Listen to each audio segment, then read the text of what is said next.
नमस्कार दोस्तों, एक बार फिर से स्वागत है आपका हमारे YouTube चैनल अद्भुत गाथा पर। दोस्तों, आज की वीडियो बहुत ही खास और जानकारी युक्त है। आज की वीडियो में हम आपको वट सावित्री व्रत की पौराणिक कथा, पूजन विधि, शुभ मुहूर्त, पूजन सामग्री के विषय में विस्तार से बताएंगे, इसलिए आप सभी वीडियो को एंड तक और ध्यान से देखिएगा, अन्यथा आप बहुत सी महत्वपूर्ण जानकारी मिस कर देंगे। दोस्तों, हिंदू धर्म में वट सावित्री व्रत का बहुत महत्व है। इसको बड़मावस्या या बरमावस भी कहा जाता है। प्रत्येक वर्ष ज्येष्ठ माह के कृष्ण पक्ष की अमावस्या तिथि को वट सावित्री व्रत रखा जाता है। इस व्रत के दिन सुहागिन महिलाएं अपने पति की लंबी आयु के लिए व्रत रखती है और वट यानी बरगद के पेड़ की विधि विधान से पूजा करती है। धार्मिक मान्यता के अनुसार वट वृक्ष या बरगद के पेड़ के तने में भगवान विष्णु, जड़ में ब्रह्मा तथा शाखाओं में शिव का वास होता है। वट वृक्ष को त्रिमूर्ति का प्रतीक माना गया है।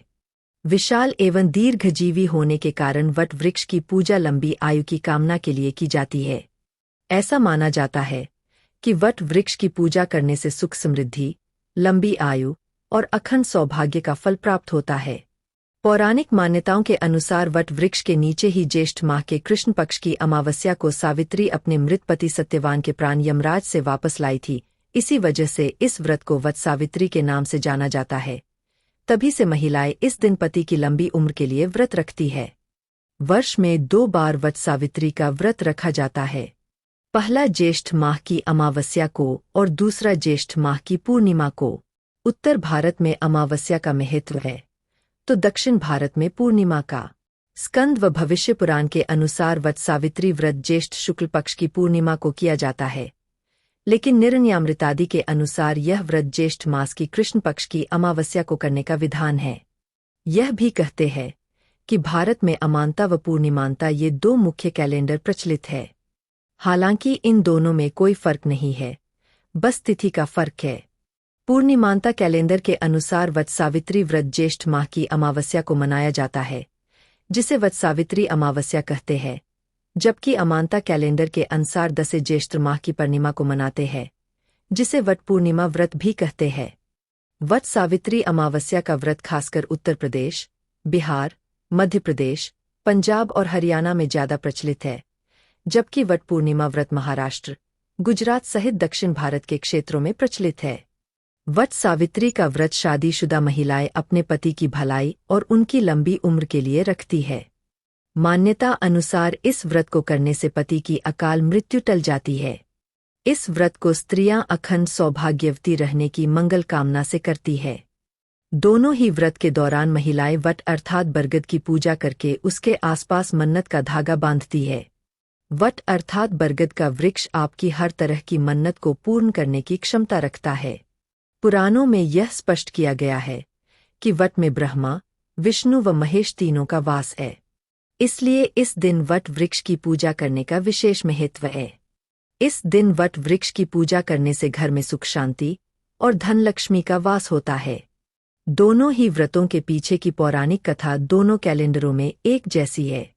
वट वृक्ष का पूजन और सावित्री सत्यवान की कथा का स्मरण करने के विधान के कारण ही यह व्रत वट सावित्री के नाम से प्रसिद्ध हुआ। सती सावित्री की कथा सुनने व वाचन करने से सौभाग्यवती महिलाओं की अखंड सौभाग्य की कामना पूरी होती है।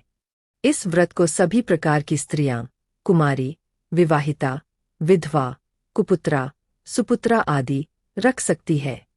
दोस्तों, आपको बता दें, वट सावित्री व्रत में पूजन सामग्री में कुछ खास वस्तु की जरूरत होती है। तो आइए आपको बताते हैं पूजन सामग्री के बारे में। तो सबसे पहले तो सावित्री और सत्यवान और यमराज की मूर्ति, बांस का पंखा, कच्चा सूत, लाल कलावा, धूप, मिट्टी का दिया, 5 प्रकार के फल, फूल, रोली, 1.25 मीटर कपड़ा, श्रृंगार की चीजें, पान, सुपारी, नारियल, अक्षत, भीगे चने। वट व्रत में चने का खास महत्व होता है। जल से भरा कलश और घर के बने व्यंजन जैसे पूड़े आदि।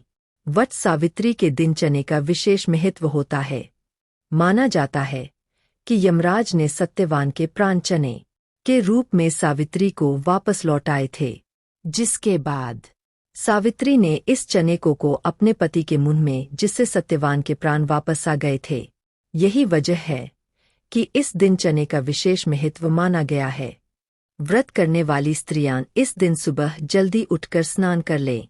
इसके बाद साफ कपड़े पहनकर पूरा श्रृंगार करें। पूजा की पूरी सामग्री लेकर वट वृक्ष के नीचे जाएं। आप चाहे तो घर में छोटा सा वट वृक्ष लाकर भी पूजा कर सकती है।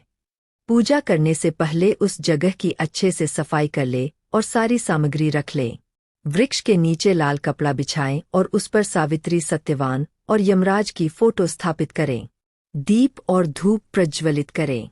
फल, फूल, रोली, मोली, सिंदूर, चना आदि चीजें अर्पित करें। पूजा करने के बाद बांस के पंखे से उनकी हवा करें। इसके बाद बरगद के पेड़ पर लाल कलावा बांधते हुए 5, 7, 11 या 21 बार परिक्रमा करें। परिक्रमा लगाने के बाद कथा पढ़े और वृक्ष व जल अर्पित करें। इसके बाद बांस के पंखे से पति को हवा करें। फिर पति के हाथ से पानी पीकर व्रत खोलें। पूजा के बचे चने प्रसाद के तौर पर सभी को बांटे और सास ससुर का आशीर्वाद प्राप्त करें। वट सावित्री के दिन प्रत्येक महिलाओं को, विशेषकर व्रती महिलाओं को, वट सावित्री की कथा अवश्य कहनी या सुननी चाहिए। सती सावित्री की कथा सुनने व वाचन करने से सौभाग्यवती महिलाओं की अखंड सौभाग्य की कामना पूरी होती है। दोस्तों, इस वर्ष 6 जून 2024 ज्येष्ठ अमावस्या के दिन वट सावित्री का व्रत रख जाएगा। इसके बाद 21 जून को पूर्णिमा के दिन यह व्रत रखा जाएगा। 6 जून का प्रातः काल मुहूर्त। अमावस्या तिथि प्रारंभ 5 जून 2024 को शाम 7:54 से अमावस्या तिथि समाप्त।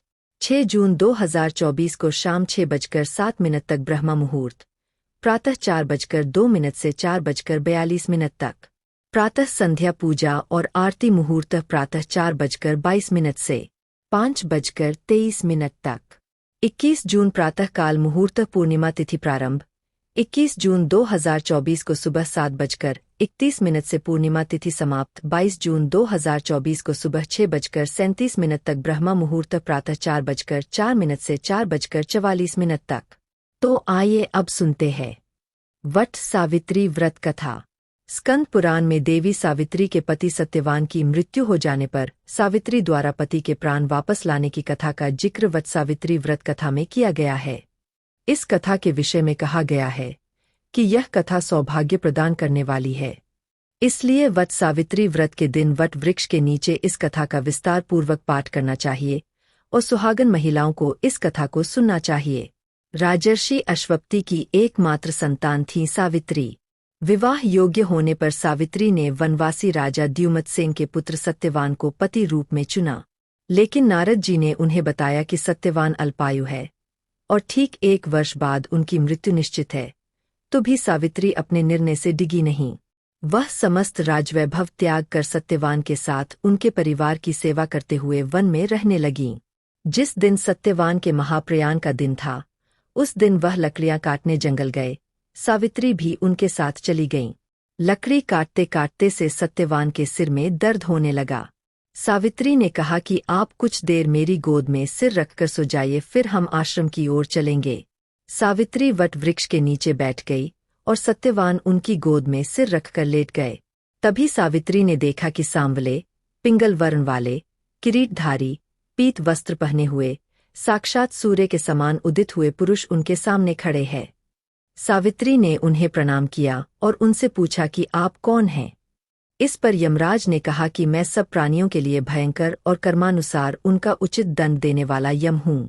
सो हे पतिव्रता सावित्री, समीप में पड़े हुए तुम्हारे पति की आयु समाप्त हो गई है, इसलिए मैं इन्हें लेने आया हूँ।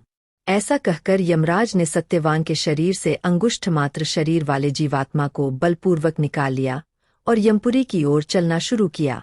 सावित्री भी यम के पीछे पीछे चलने लगी।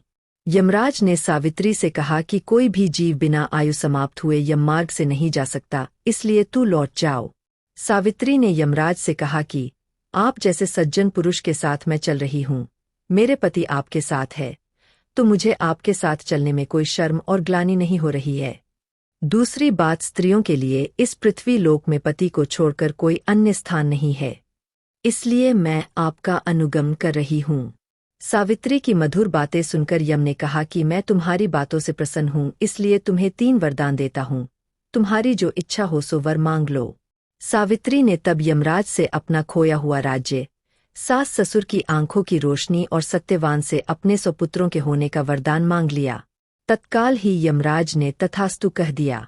अब यमराज को लगा कि अब सत्यवान को यमलोक ले जा पाना संभव नहीं, और इस कारण अपने वरदान के जाल में फंसकर यमराज ने सत्यवान की आत्मा को मुक्त कर दिया और सावित्री को लौटा दिया। सावित्री पति के साथ अपने आश्रम लौट आईं। सावित्री ने अमावस्या का व्रत किया, जिसके प्रभाव से सास ससुर की आंखों की रोशनी लौट आई, इनका राज्य विकसित हो गया और सुपुत्र रत्न प्राप्त हुए। एक बार प्रेम से बोलिए माता सती सावित्री की जय। हे माता, जैसे आप सुहागन रही वैसे ही हर सुहागन का सुहाग बनाए रखना।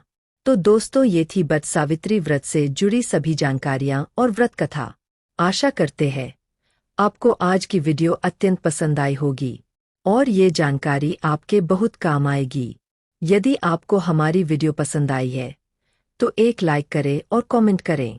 माता सती सावित्री आप सभी का सुहाग बनाए रखे, सभी पर अपनी कृपा बनाए रखे एवं आपके परिवार में मंगल करें। इसी मनोकामना के साथ आज के लिए इतना ही। मिलते हैं अगली वीडियो में। तब तक के लिए नमस्कार।